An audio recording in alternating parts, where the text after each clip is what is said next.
লাগলো ইতিহাসের এক্সিবিশন, আজব এক কম্বিনেশন, লাগবে অবাক ভীষণ রকম এমন যদি হতো।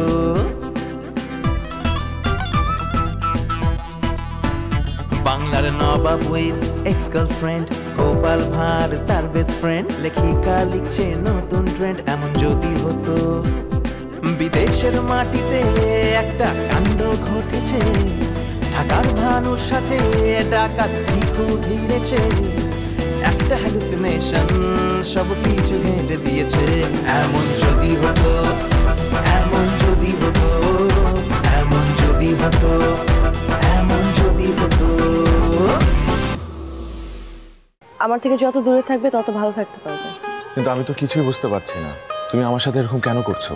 আপনি মুখের সামনে বই ধরে রেখেছেন কেন? পড়তেছি। আপনি উল্টা করে বই পড়েন? আমি পড়ি। ও তার মানে আপনি চোখে সবকিছু উল্টেই দেন? চোখ দেখে না, মন দেখে। কঠিন ব্যাপার স্যাপার। কিন্তু তোকেই সব পাঠালো কেন? আর তোকে এই 3টা পাতা দিয়ে কি বোঝাতে চাইলো বুঝলাম না।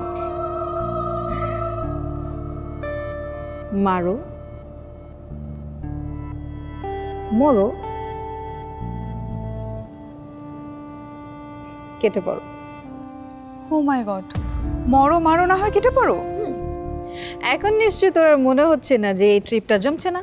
আরে বাবা দাঁড়া, আমাকে আগে একটু স্বাভাবিক হতে দে। তার মানে আমরা তখন ভয়ঙ্কর পরিস্থিতির মধ্যে আছি? না, আমরা এখনো ভয়ঙ্কর পরিস্থিতিতে নেই, যদি না আমরা সময় মতো কেটে পড়ি।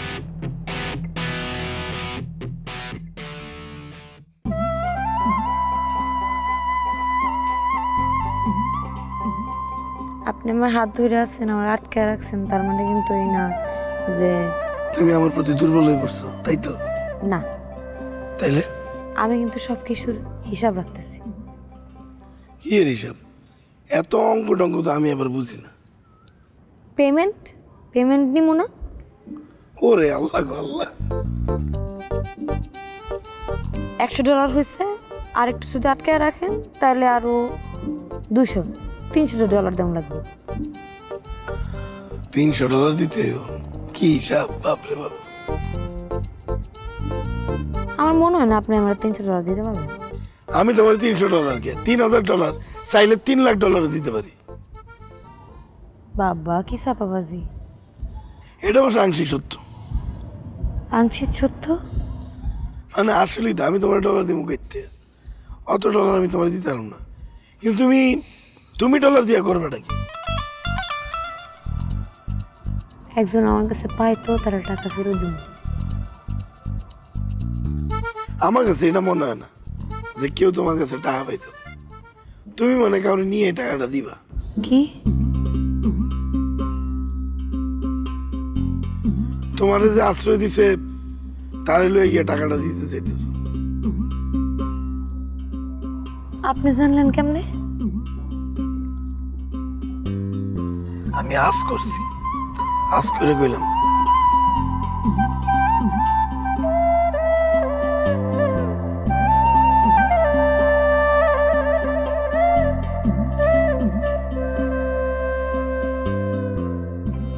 বুঝছো আলেয়া, মইনা বহুকাল বাঁচতে চাই। এক মানুষ দিয়ে আরেক মানুষের জন্ম, ধরো শুধু তুমি আর আমি, তারপর বারবার ফিরে আসি এই পৃথিবীর আদিম পিতা মাতা। আমি আদম, তুমি হাওয়া। মুই শাটাবো মুখি? হ্যাঁ, মুই তো করে ডিস্টার্ব করতে আসি না, মুই একা একা কথা কইতে আসি। আমার সাথে কেন? অন্য কারোর সাথে গিয়ে বলেন। আমি আদম আর তুমি হাওয়া। কি এলে? এরকম শেমলেস মানুষ আমি খুব কম দেখছি। যে লজ্জা আমারে সারা জীবন কুড্ডে কুড্ডে খাইছে, আর সেই আমি নাকি আজ লজ্জাহীন মানুষ হয়ে গেছি। Thank god. ভালোবাসা আমারে লজ্জাহীন কুড্ডে দেয়। তার কাছে মুই আর কি চাম? সে যে আমার লজ্জা কাইড্রে নেছে। আর কি বাকি আছে? ও বাবা, থ্যাংক গড এগেইন, অবশেষে সে হাসছে। ভিকু, অনেক কথা আছে যেগুলো বলা যায় না আর বলতেও নেই। হ্যাঁ, কওয়া যাবে না কেন? প্রত্যেক মানুষের জীবনেই কোনো না কোনো ঘটনা থাকে আর কথা থাকে যা শুধু একান্তই নিজের। আলেয়া, মুই তোমার সব কথা শুনতে চাই, সব। মানে তোমার দুঃখ, কষ্ট, আনন্দ, বেদনা সব কিছু মুই নিজের মতো করে গ্রহণ করতে চাই। কেন? কেন? কারণ মোর তো আর কোনো উপায় নাই। মুই মোর কাজ দিয়ে মুক্তি চাই। আর কত?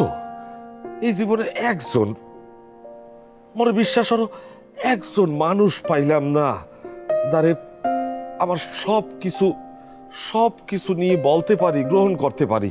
কিংবা আমি কারো আপন হইতে পারলাম না। কে পারলাম না? আর উত্তর তো মুই পাই নাই কোথাও। এই উত্তর আমি জানতে চাই। পৃথিবীতে সবাই একা, এটা অনেক পুরনো কথা, আর লাখ লাখ বছর আগেই মানুষ এটা বুঝে গেছে। হাজার চেষ্টা করলেও একটা মানুষ কখনোই পুরোপুরি আর একটা মানুষের আপন হতে পারে না। এটাই স্বাভাবিক, এ নিয়ে দুঃখ পাওয়ার কিছু নেই। তুমি যত সহজে বলতে পারছো, আমার জন্য এসব বলা অনেক কঠিন। আমি পারবো না, বলতে পারবো না। অনেক কিছুর মাঝে শূন্য। শূন্য কথাটা জানো তো? মানুষ এই জীবনে অনেক মানুষ খুঁজছি, একজন মানুষ না, না নারী না পুরুষ আলাদা করতে পারি নাই। আমার মানুষই হইতে একজন বন্ধু, ভাই, বাবা, মা, প্রেমিকা পাই নাই। তবে জাগো পাইছি এরা সব অর্ধেক, পুরাপুরি না। আমার মাথায় হাত রেখে হয়তো এরা অন্য কিছু ভাবছে। দেখুন, আমার কাছে কিন্তু আপনি শুধু কষ্টই পাবেন। যদি বুঝি এটা মানুষ, সে কিনা শুধুই আমার, সে যত কষ্টই দেখ আমি এটা গ্রহণ করতে রাজি আছি। শুধুই আমার এই শব্দটা আপনাকে কিন্তু শেষ করে ফেলবে। আলেহা প্লিজ। কি হইলো? কোথায় যাও? আমি কারো আমার হতে পারবো না, সরি। আলেহা প্লিজ চলে যাও না। আলেহা প্লিজ, আমি তো জোর করি নাই তোমারে। অনেক হয়েছে, এতদিন বসে যা যা হয়েছে, আপনার সঙ্গে দেখা, ঘোরাফেরা, এসব কিছু ভুলে যাবেন। ভালো থাকবেন। আলেহা, মুই অপেক্ষা করবো, এককালে চাতক পাখির মতো অপেক্ষা করবো তোমার জন্য। আলেহা, অপেক্ষা করবো।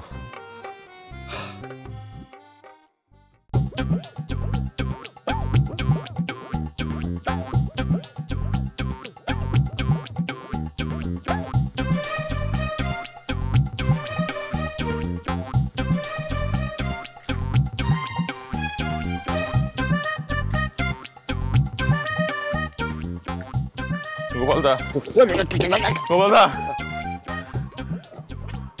আমার ভুল হয়ে গেছে।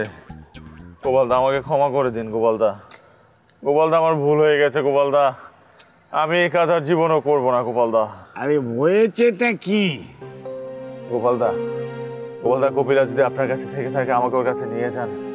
আমি ওর পা ধরে মাফ চাইবো। গোপালদা, তুমি পাগল হয়ে গেছো নাকি? আমি পাগল হয়ে গেছি আমি।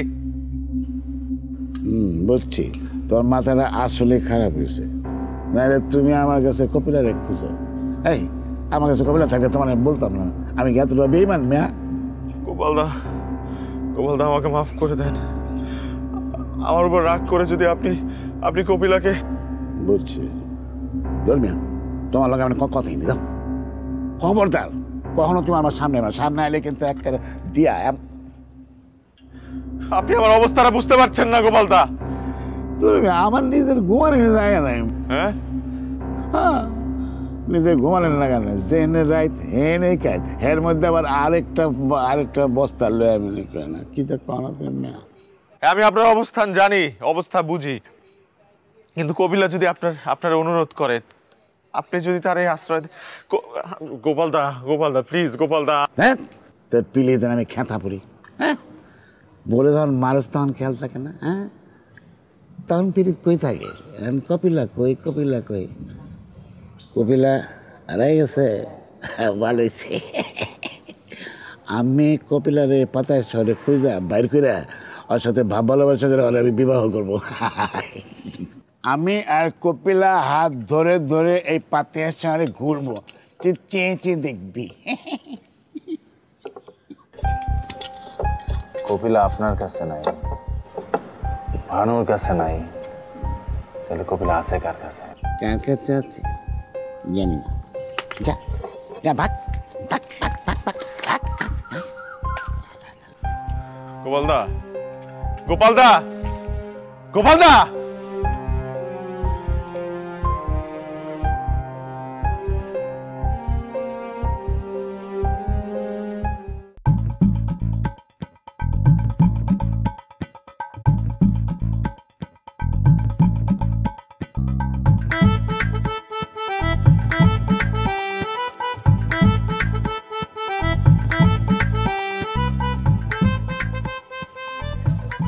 এই কি ব্যাপার?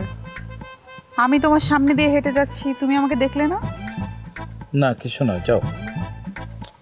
আমি তো যাবই, কিন্তু তোমার সমস্যা কি? কিছু হয়েছে? কোনো সমস্যা নেই। সিরিয়াস কিছু আমাকে বলা যাবে না? ঠিক আছে, চলেই যাই। আলেয়া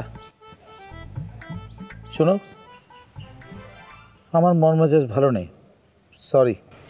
সেটাই তো জানতে চাচ্ছি, তোমার মন মেজাজ ভালো নেই কেন? পৃথিবীতে মানুষ বলে কিছুই নাই, সব স্বার্থপর। এতদিনে বুঝলা? তো তোমাকে কি রেস্টুরেন্ট থেকে বের করে দিয়েছে?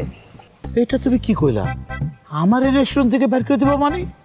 আমি না থাকলে এই রেস্টুরেন্ট জীবনে চলবো? তাহলে সমস্যাটা কোথায়? তোমারা না বলে আমি তো শান্তি পাইতেছি না। ইচ্ছে হলে বলো, না হলে বলো না, এত ঢং আমার পছন্দ না। শোনো শোনো শোনো, দেবদাস আমার সন্দেহ করে। ভানুদা, কপিলা কই? ভানুদা, কপিলা কই? কপিলা কই? ভানুদা, কপিলা কই? ভানুদা, কপিলা কই? এই কপিলা কই মানে? তুই আমার সন্দেহ করিস? সোহানা যে বললো যে কপিলাকে আমার কোনো কাছের বন্ধু লুকিয়ে রেখেছে। তাই বলে তুই আমার সন্দেহ করিস? এই ভানুরে, তুমি ছাড়া তো আমার কাছের বন্ধু বলতে কেউ নেই। তুই এখন আর মানুষ নাই, তুই এখন মানুষ নাই রে বেটা, মানুষ নাই। তুই শেষ পর্যন্ত আমারে অবিশ্বাস করলি এই ভানুরে।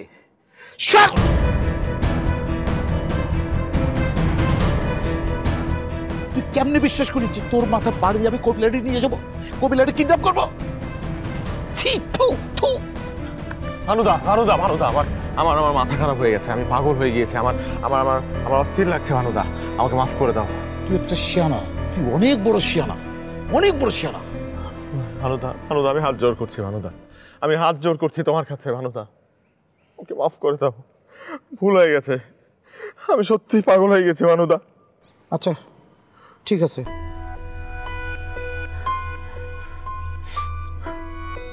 ভানুদা, তুমি আমার সবচাইতে কাছের লোক, সত্যি করে বলো কপিলাকে কোথায় লুকিয়ে রেখেছো? আমি একটু একটাবার ওর সাথে দেখা করতে চাই ভানুদা। সন্দেহ কর? কি নিয়ে? আমি নাকি ওর বড় লুকা রাখছি। কি? হ্যাঁ।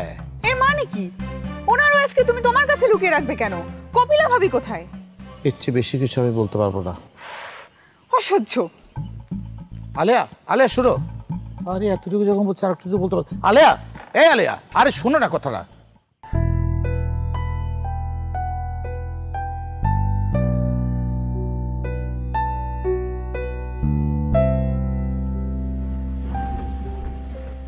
কুবের, কি ব্যাপার মায়া? আমাদের পাসপোর্টগুলো দাও তো। কেন লাগবে, বাংলাদেশি এম্বাসি থেকে চেয়েছে। না না, হে করে পাসপোর্ট দেওয়াটা ঠিক হইব না। ওরা পাসপোর্ট নাম্বারগুলো চেয়েছে। না, আমার কাছে মনে হয় হেটাও দেওয়া ঠিক হইব না, পরে কোনো ঝামেলা হইতে পারে। কি ঝামেলা?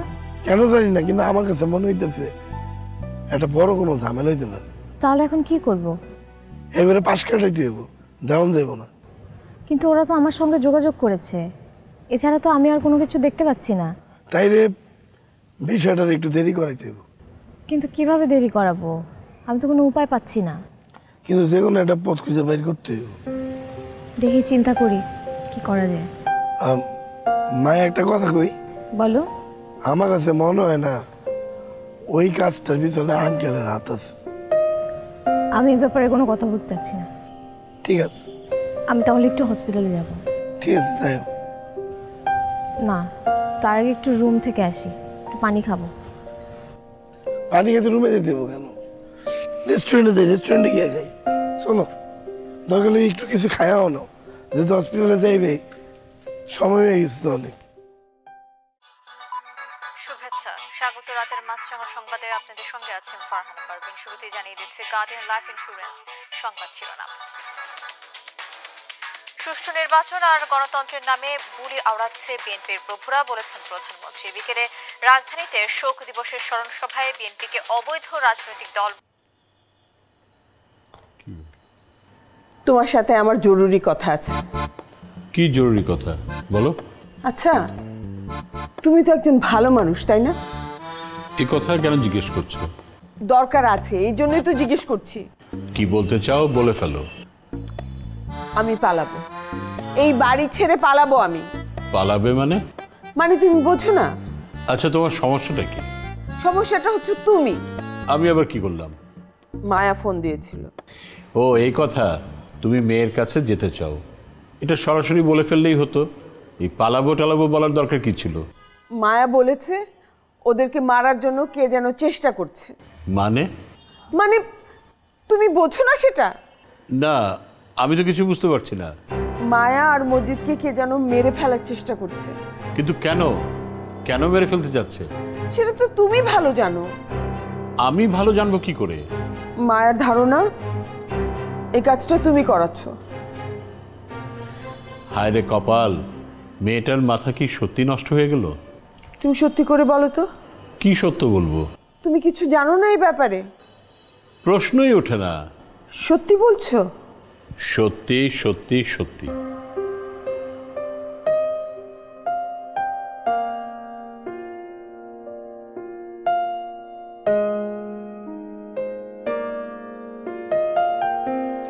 দিনে দিনে ভয়াবহ দূষিত বায়ুর জনপদ হয়ে উঠছে বাংলাদেশ। আশঙ্কাজনকভাবে কমছে মানুষের গড় আয়ু। দেশের বাতাসে অতি ক্ষুদ্র পার্টিকুলেট ম্যাটারের উপস্থিতি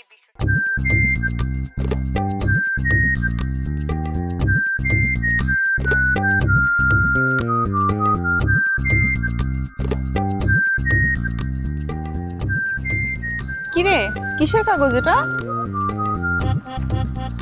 বাংলাদেশ থেকে কিছু ইনফরমেশন জানতে চেয়েছিলাম, মেল করেছিলাম, সেটা রিপ্লাই এসেছে। কি আছে এতে?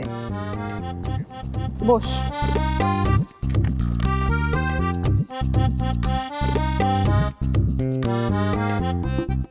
তোকে কিছু বিষয় আমি পরিষ্কার করে বলতে চাই। কি? আমি আসলে এখানে বেড়ানোর উদ্দেশ্যে আসিনি। সেটা তো আমি আগেই বুঝতে পেরেছি। আগে আমার কথা শেষ হোক, তারপরে তুই কথা বলিস। সরি। তুই জানিস তো দীর্ঘদিন বাংলাদেশ থেকে আমাদের জনশক্তি মালয়েশিয়া নিচ্ছে না। এই মালয়েশিয়াতে অনেক বাংলাদেশি অবৈধভাবে এই মুহূর্তে অবস্থান করছে এবং এই কারণে মালয়েশিয়ান সরকার আমাদের উপরে ভীষণ বিরক্ত। আর কোনোভাবেই তারা এই বাংলাদেশিদের অবৈধ অনুপ্রবেশটা ঠেকাতে পারছে না। আর বাংলাদেশ সরকার চাচ্ছে যে বাংলাদেশের এই জনশক্তি মালয়েশিয়া ব্যবহার করুক। কিন্তু ওই যে যতদিন পর্যন্ত এই অবৈধ অনুপ্রবেশ ঠেকাতে না পারবে, এটা সম্ভব না।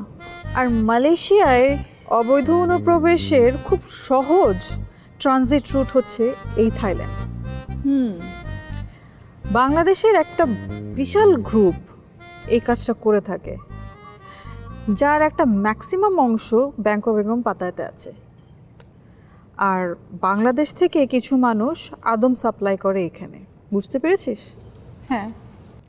আমার অ্যাসাইনমেন্ট হলো এই গ্রুপটাকে আইডেন্টিফাই করা এবং পারলে তাদেরকে বিচ্ছিন্ন করে দেওয়া।